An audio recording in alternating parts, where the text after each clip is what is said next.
tell them what it is. This is Ron and Hope Unfiltered, real, raw, relevant. And I have no idea what this one is doing over here, rocking back. I'm stir crazy because I've been sitting in front of cameras and computers, and it's beautiful outside, and I'm stir crazy because I know in the next few minutes we're getting ready to answer some hard questions. And so I'm getting my nervous energy out. Yeah. You're nervous. Get my nervous energy out. So today we're going to answer some questions from our listeners, and y'all have thrown some doozies at us. Yeah, they're real interesting. I was fine until we went through the questions a little while ago. Right. And I want to take this. We hadn't done this before on a podcast. We haven't done just answering questions. Yeah, one time before we did. Right early on we did. Yes. Yeah, we early on. But on Riff, if you go download that new social media platform, I do this every Tuesday night live. And man, there's no easy ones. All of them are difficult questions to answer. We got some of them today that are funny, some of them that are very serious, and some of them that start funny, but if you don't get an answer, it can lead to something serious. Yeah. But anyway, just kind of introduce where we're headed today. Okay, we got some questions. And we have a listener who wants to know, help, my wife spends too much money. What do I do? Do I have any control over this in our marriage? I wouldn't know. I have no clue. I don't know, because Ron is the one who spends the money in this marriage. Lightning is about to hit right here. I'm going to get out of this. Ron, truthfully, we both spend our fair share. Oh, you're the most expensive woman in the history of humanity. He calls me the great liquidator. Go ahead. You can get rid of it. I know that. You can I can also save it. I can save you money. I wait for things to go on sale. That is saving. Ron, how much money have I saved you over the years on all the good deals that I get our family? I repeat, you are the most expensive woman in the history of the female gender. No, I'm not. Yes, you are. Ron, God's going to get you. You are. Listen. The struggle is real. Well, let's answer this man's question. My wife spends too much money. Okay, why don't you answer it? Help. What can I do in this area? Well, I guess to me that's pretty broad, but there's a lot of variables for that. Like, is it her money? Does she work a full-time job? I hate everybody sitting in this room who's listening to me. Yeah, I want to hear this great wisdom you about to come up. For real. Is it her money or is it his money? He didn't specify. It's their money. You don't know. That's the way it's supposed to be. But not in Hope's world. Who said? But in the real world. Who said? You blend your incomes, and the government calls it household income. Yeah. Not everybody has Hope income and household income. You give me an allowance like a small child. I get an allowance. So if it's my allowance, I feel like I should be able to spend my allowance however, which way I want to. She don't have an allowance. Selah. She has access to every stream that exists. She don't have no allowance. It's an allowance. Ron, answer the question. Maybe I can't. I don't know what you do when you watch. You don't know how to handle that problem. I need somebody to get on here and help me. I don't know what the heck you do. Okay, what if it was vice versa? What if it was the husband somebody in the marriage spends way too much money? It's causing conflict, obviously. So what do you do about it? On a serious note, you're right. That's a very broad question. It is very broad. Is there an addiction there? Is somebody spending money out of some need? We had a person in our life we know for years that lady almost sunk the whole family. Probably did at one time sink the whole family very, very lonely person that didn't have many relationships, and we know that they took a lot of their medicating themselves into spending money. That was what they did to try to complete the deficiencies in their life. A couple who the man struggles with gambling, spends all their money, gets second mortgages on the house, that kind of thing. I mean, I wonder if he's talking about like Amazon. If you're talking about, I told her to spend $200 on groceries and she spent $289. That's just a matter of conversation. Yeah. If you got a woman who is overspending, or it don't have to be a woman, a spouse, overspending. In other words, your family in danger. Exactly right. If there is a detriment, if it's just an annoyance, it's something you got to communicate and come to a place of compromise. Yeah. But if you have someone that is overspending to the detriment of the family and its function, I would say that falls in the category of you needing to fall in a third party and get some help. Yeah, intervention. Exactly right. There needs to be some type of intervention and some type of counsel because something else is going on there. You don't have a money problem. There's another problem, and money is the aspirin. I just feel like with maybe this couple or whoever, there hadn't been any communication. Mm-hmm. There's been poor communication. You got to set the parameters. You can't just sit there and resent it. You can't just sit there and resent it. You and I talk about money a lot, and we sit down and say, okay, this month we're going to do X, Y, Z. We do it together. Yes, this month we're going to put this amount in savings. Right. This month we're going to give this amount. We do that. This is what I'm giving you this month to spend. We do that the day after every pay period. Yeah, we do. We come together and we talk. So it's no question. This is bills. This is invest. This is savings. This entertainment. This, and even at this stage of our life, we still budget. We have a certain amount of money that goes a certain amount of places, and those are some very practical ways. If it's not a real problem, it's just a lack of structure. Yeah. Sometimes overspending is just a lack of structure. My daughter and son, who are newly married, just in their early 20s, came to us and said, help us kind of structure the way we do our finances, because it wasn't that they weren't making enough money, it's that they didn't have control of where it was going. Yeah, they were going out to eat. Exactly. So we brought 27 stops. Yeah, we brought it back in. Burger King. And so it was not my wife or my husband spends too much money, it's that we have no structure in our finances. Okay. Now, the other side, detriment to the family, running up credit cards, things like that. You've got somebody that is medicating an unmet need. Yeah. And that needs to be taken on some type of journey of healing, because like drugs are not the problem. Drugs medicate the problem. Yeah. The other relationships are not the problem. They're medicating the problem. It's the same way with this. People can use it with money.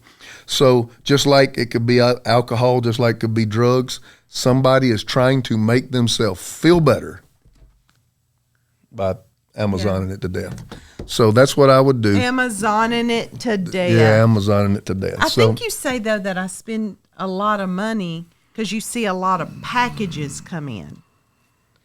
But my packages might be a lot, but the amount it costs each package is not a lot of money. Nope. We both, permission to speak freely, we both spend money. Yes, we both spend money. I will wait until I can buy something nice, and then I will purchase that nice thing. My closet is a fourth, maybe a fifth of the size of yours, but most of my clothes are nice clothes. I don't have a lot of just junk. You don't have Amazon clothes like me. And so, you on the other hand, you can't even get in your closet, but you may have shirts in there you paid $7 for, at and Target, you got 3 colors of them. And so here's what, I don't think you spend too much money. Here's what I would say. I think you have a tendency to be an impetuous spender. This question really wasn't about me. But wait a minute, I'm going to tell you what. I'm going to compromise here. And I'm very structured. You tend to be more of a freelance spender. I tend to be more of an extremely planned out spender. I don't get caught up in the moment much. You've seen me do it a couple of times, but it's not much where I get caught up in the moment. I think you put me and you together, it meets somewhere in the middle. Yes. Like everything else in our life pretty much does. And so we might have taken a little bit too long on this question, for it to be just the first one. It But was the a fact, good one, because I think every marriage, every relationship, when you're single, you can spend and do what you want. Doesn't mean that it's wise. Just because you're single and you blow money, that's not wise. well, you can do it, but it won't affect anybody else. When you do it in a marriage, there's collateral damage. Right. It affects a lot of people in marriage. I think in marriage, how can two walk together? Unless they agree. Unless they agree. Period. On every level. How can you agree unless you communicate? Right. So you can't ignore the big elephant in the room. You got to talk and say, this is not sustainable. Yeah. Right. This is not sustainable. And this is what I desire to see in our finances. This is what I desire to see in I was just getting ready to go there. I think it was a help my wife spends too much. Is that the question? Yes. Sir, the Bible says where there's no vision, people perish. That means they cast off restraint and run wild. Don't mean they fall over dead. It means where there is no vision, people have no boundaries. They cast off restraint and they run wild. I think this is a great opportunity for you to cast vision. I don't have a vision for us struggling, honey. I don't have a vision for us living paycheck to paycheck. Good. I have a vision for us to live like this. And I have a vision for us to pay off our house by age 45. And I have a vision. And when you start casting vision, all of a sudden boundaries start coming in. And so as a man, get out in front of it and say, here is where I would like for us to be, but we can't do it managing our money like this. Yeah, maybe he as the head of the house has never set a vision. And he may have no model finances. to do that. Yeah. Right. And the Bible says, he who does not provide for his house is worse than an infidel. The word infidel means one led by the senses. Provide, the root word is vision. He who does not have a vision for his household is worse than someone led by his senses. That's so good. That's what that says. So good. Cast the vision to your wife and to your family and maybe see if it doesn't bring some restraint. But she does need to have some piddle money. I mean, that's just who we are. And talking about money, right here, it's time, parents, time to finally cross off one of the most important things on your to-do list. Listen, what would it be as a parent? Life insurance. You said, what? Yes, life insurance. I've seen so many families suffer because the parents did not make the necessary choices to have life insurance. And it is such an easy fix. Yes. It is. During COVID, baby doll, how many funerals that we had to did pay we for? As a ministry pay for? And I'm glad to do it. And I'm glad we had the resources to do it. Please don't, I'm not, but the fact was, it was an easy fix for this not to be a burden on anybody else when it's our appointed time. I'm sorry I interrupted. No, Go ahead. It's fine. I just wanted to tell you guys this was something Ron and I we've always been very intentional about, is preparing for the future. And even when we didn't have hardly anything, we didn't make. I had a life money. insurance policy when me and you couldn't afford groceries. Yes, we would put $25 a week back for our children's college fund. We had a life insurance policy, and I want to tell you about a great one. It's called Fabric. Fabric makes getting a great term life insurance policy for your family quick, easy, and surprisingly affordable. It's built by parents for parents, and Fabric has an online hub where you can go, you can create a will, you can set up your kids' college fund, all in one stop. So protect your family. Yep. Protect your family with term life insurance now. In just 10 minutes, you can apply today at meetfabric.com/Ron Hope. Say that again. That's meetfabric.com/Ron Hope. MEET fabric.com/Ron Hope. Issued by Vantis Life, been around forever. It's not available in New York or Montana, and there is also some underwriting and some health questions that'll need to be done. But do this for your family today. Set your family up for success. Yes. Can I go back to the thing? I have one more thought. Yes. Here we are, 15 minutes in our podcast, and I'm still on the first question. I'm sorry, but we won't get many of them today, but I'll try to answer them thoroughly. I think this is important. You are now, we're in our 50s. You're an established woman. You've worked hard. I said, I've never seen you work any harder than you're working at this season in your life. You're an author. You're a speaker. You have your own streams of income. And quite honestly, if you want to go out and eat, you can. If you see something at Zara or H&M that you want, you can. That's where our tithe, our offering, and our trying to honor God with our possessions has brought us to. But there was a time where the only income in our life was mine. Right. And I remember you having, here again, communicate, a conversation with me, how demeaning it was to you to always have to come ask me for money. As an adult. Like a child. Yeah, it was like, it almost put you in a father-daughter almost role. It's not natural. And so we, at that time, even with our very meager income, we started probably in our mid-20s, you having an account, and we were fine with that. Yeah. You having an account that you get to go get gas and you get to go by the grocery store and you can take the kids and run through it and get them some candy or go get your nails done, where you didn't have to come to me and say, can I have $40 for every dime? to get your nails done. And so sometime I think it's good in a family that may have one stream of income and things are tight, if you take a little bit and just allot it and say, this is your money.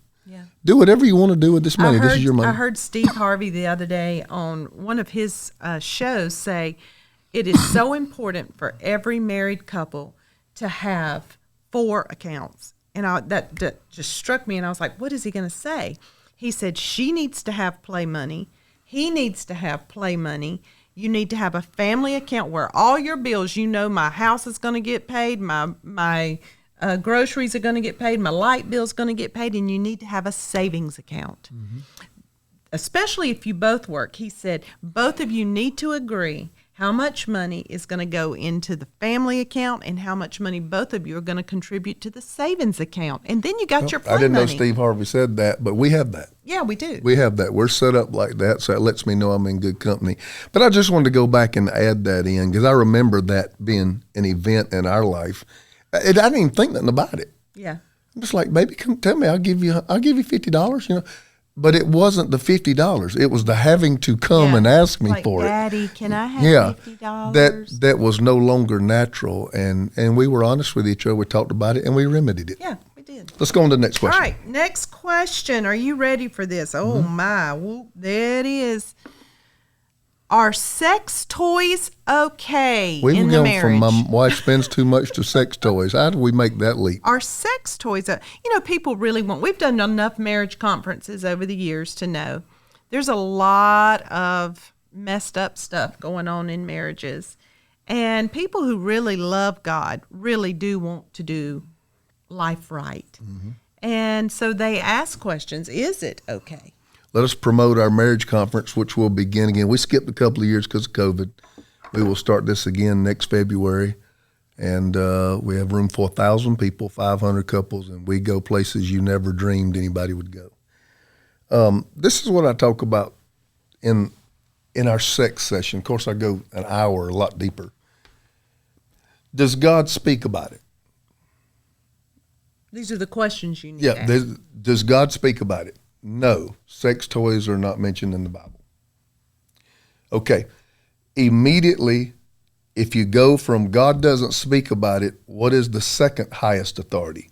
It is your conscience. Okay? So, do you have peace in your conscience or do you feel violated in your conscience? And the third thing you have to go to, is it mutually beneficial? That's so good. Is it mutually beneficial? Number one, does God speak? Nope. Okay, how does my conscience respond to this act? And then number 3, is it mutually pleasurable? Sex is never great when one person's not having fun. Right. The word mutually is big here, not singularly. Is it mutually beneficial and pleasurable? Now, the fact is, here is a very hard line. The marriage bed is undefiled. If batteries and toys are your thing, can I just be honest with you? I think God could care less. What God strictly forbids, whether in reality or whether in fantasy, anybody else outside of your spouse entering your room. That is strictly forbidden by God, because it's not just the act that Jesus forbids. Yeah. It's the if you have thought it in your heart. Thought it in your heart. He said you have done it. And so Jesus took an action and actually took it all the way down to a heart issue. Okay? So this is where I tell people to be safe. If it's between you and your spouse, to me, I believe God is saying the marriage bed's undefiled. That's your playground. You know, you and your spouse, if it's mutually beneficial, if it doesn't violate your conscience, have at it. But anytime it involves, don't take them into your conference. Yeah, anytime it involves anybody or anything that you have to go outside of your marriage for the pleasure to take place, you are in dangerous ground, and I would say you probably, if not already in, you're real close to sin. Let me ask you this, Ron, take it a step further. Just like we would tell an alcoholic, don't go to the bar. If you are an alcoholic and you know you struggle with alcohol, don't go sit at the bar, okay? Don't go to the bar alone. You can't just have one drink. What if this is somebody who's really struggled with porn, somebody who has really had a promiscuous lifestyle, and say that they know that might open a door to something, and maybe their spouse has never had this type of background or lifestyle, and the spouse is pushing, and the woman or the man saying, but they don't feel peace because, this is my background. I'm the alcoholic sitting at the bar. I'm the ex-porn star. I'm the one who always watched porn, and I don't want to do anything that would open a door. Here's one thing we got to be careful for, that our past sins and past traumas and past hurts do not dictate the health of our sex life. And the fact is, there may have been men who were involved extremely deep in pornographic material, and then they get saved and turn into a prude. And that's not realistic either, because you're taking desires and harnessing them so tightly, and God enjoyed those desires God intended them to be enjoyed between the man and his spouse. What if they're I'm giving no place to the devil? I'm not giving him a chance to get me. So you got a woman who may have come out of some sort of abuse or some sort of perversion or been extremely promiscuous. Then she gets saved, and everything that she may have given to somebody outside of marriage, now she refuses to give it in marriage. So you got to be very careful about, is it wrong or am I uncomfortable with it because of what I've been through? And if you find yourselves that God doesn't speak and it's not conscience violating, but you struggle to participate in that sexual activity, you may need to find some healing. Here again, you may need to bring a third party in. You may need to say, why do I feel this? Why do I feel this way? There's nothing wrong with it, but when we head here, I always, it could go either way. It could be exactly a good right. thing or a bad thing. It could be I need healing, or it could be somebody just saying, you know what, I'm not comfortable with it. This was part of my past that I don't want to. Yeah, you got to talk. And you got to talk. And it's between a couple. It's not a one size fits all. Me and you talk about sex all the time. We are so amazingly honest. I'm sorry, no pun intended. But we're so honest. Jesus. We're so honest about where we are.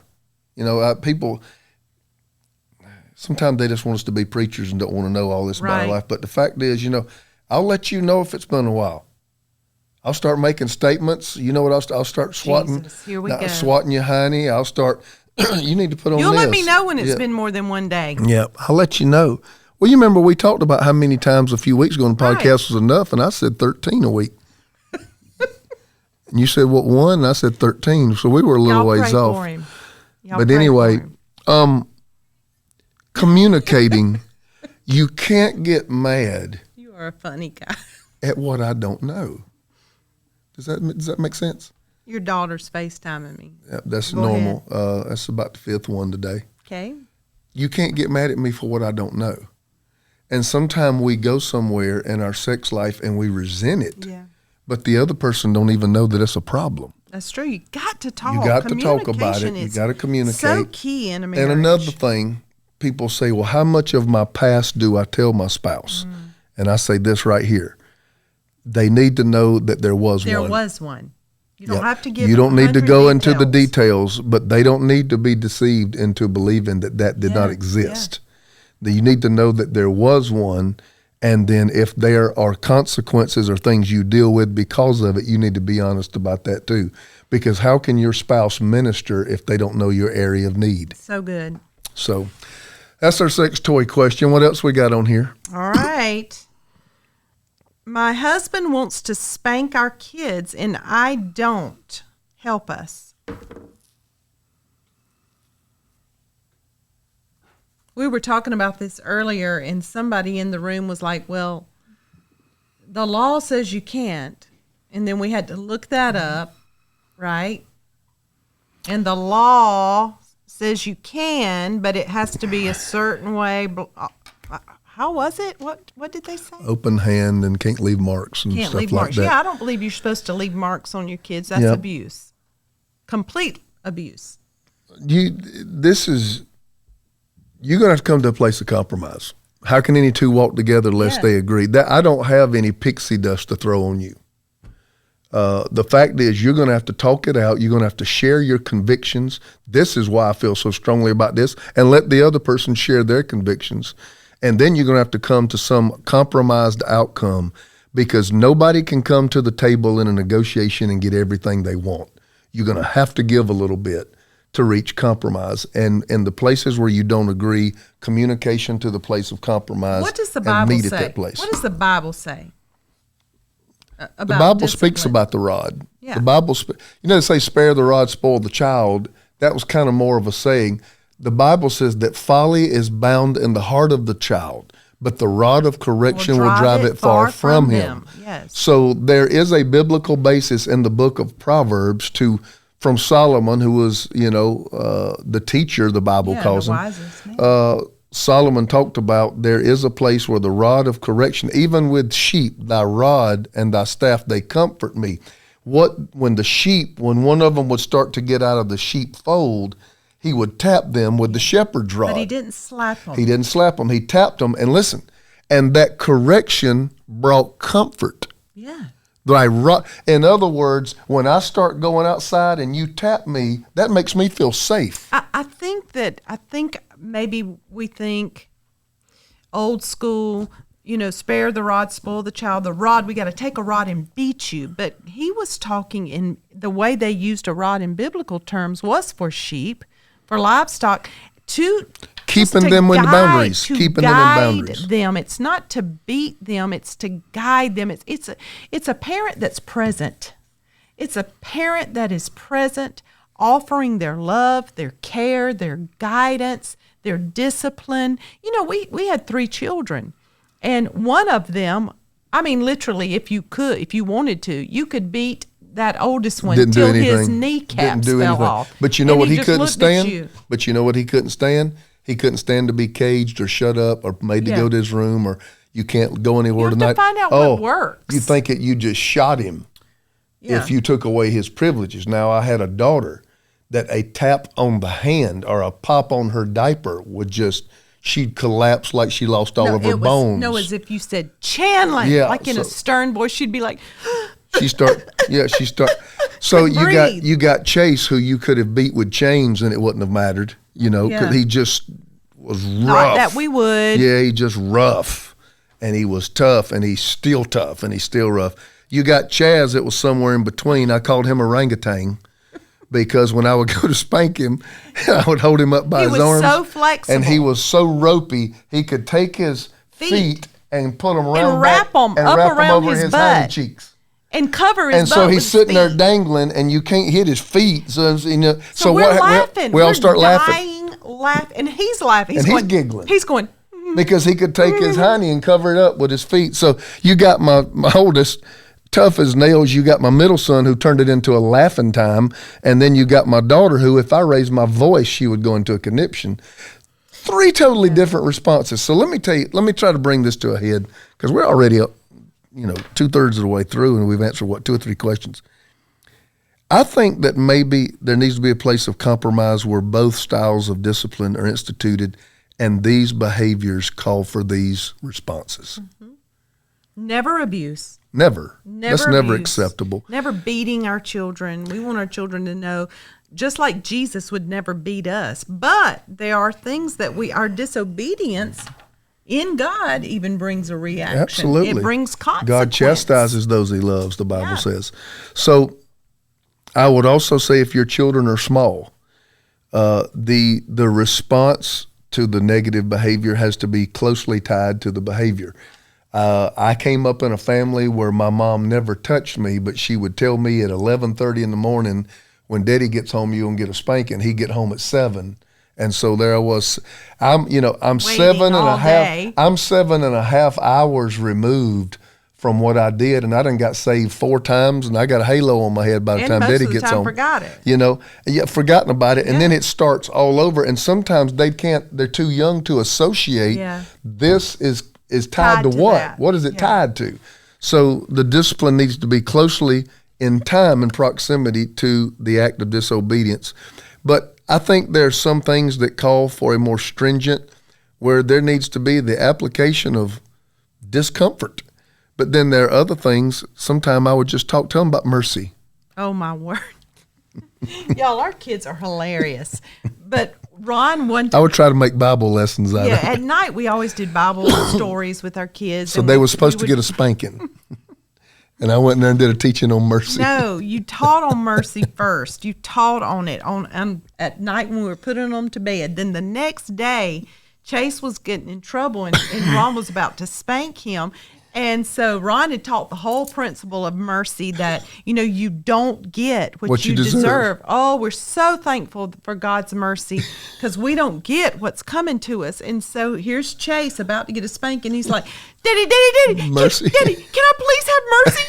Daddy, let's do mercy. Baby, I want to do mercy. They started doing that every time. Every single once time. I Then taught they them about scream for mercy, they thought I was Jesus. Yes. And I had to let them know I serve Jesus, but I'm not Jesus. I'm still going to bust your hind end. But anyway, let's move on to the next. The goal of discipline for children is what? Correction. It's change. To change it. It's change. You're wanting them to change. What you did leads nowhere good, and I want it to change. Yes. So That has to be you kept got in to mind. figure it That's out. the goal. And every child is different. How you get that change is totally different. We're all motivated by different things. And you got to know your children. Right. You got to spend time with them. And I don't believe the rod of correction is to beat our kids. And it shouldn't be used every time. There's sometimes we tell our the kids, rod you sit right there and think about It's to what you lead did. them, to Yeah. guide them, to structure them, to be there. Just like with the Listen, sheep. rules without relationship rebellion. equal rebellion. And if you don't have a relationship with your children, anything you do is going to cause rebellion. Yeah. Right? We did a pretty good job with that one. Let's Yeah, move on. Let's try to we get one did. more in.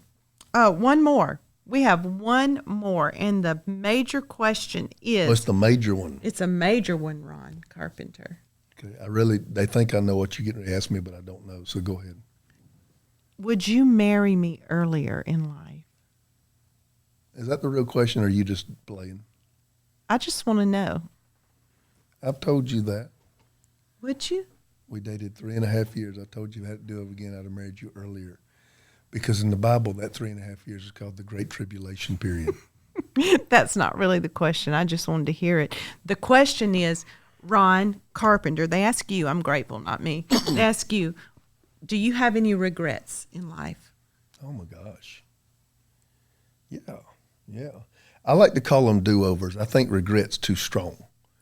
Regret is something that can paralyze you from moving forward because I don't think nothing in God is wasted. Yeah, because you feel stuck in something that you want to go back and change. And the fact is, no matter how many times you replay it in your mind, you can't undo it.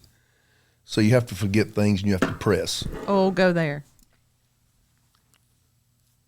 If you regret, let me just say that if we really say we regret, then what does that do to Romans 8:28?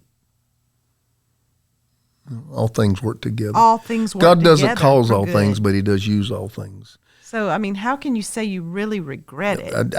I think it's healthy for people to say, if I could do that again. Yes.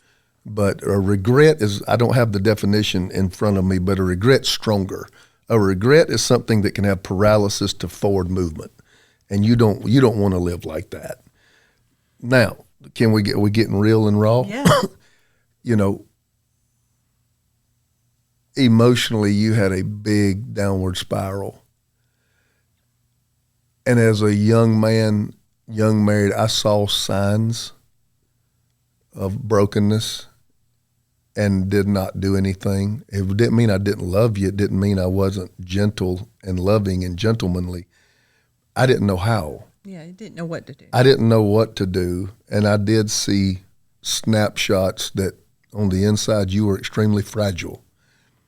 Would I do something like that over again that maybe could have stopped all that pain in our life? Yeah, absolutely. I would.